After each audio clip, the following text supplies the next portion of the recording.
Our phones are increasingly becoming a part of our everyday lives. They hold our most personal information, and we use them for everything from banking to social media.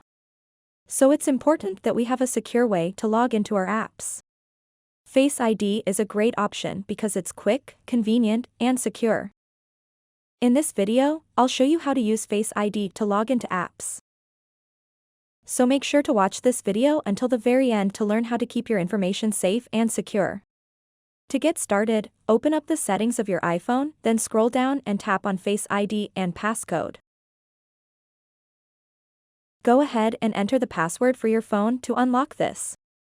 Once you are on this screen, you will see an option called Other Apps. Go ahead and tap on that. And now you have the option to turn on or off the ability to use Face ID for authentication. So, for example, if I turn this on now, I can simply log in with my Face ID and not enter any passwords. So if you have an app that supports that feature, those apps will be listed here, and you can simply toggle them on to use the Face ID for login purposes. So that wraps up this tutorial. If you have any questions about this whole process, please let me know in the comments section below.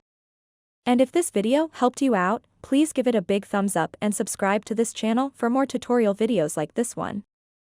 Thank you so much for watching and have a good day.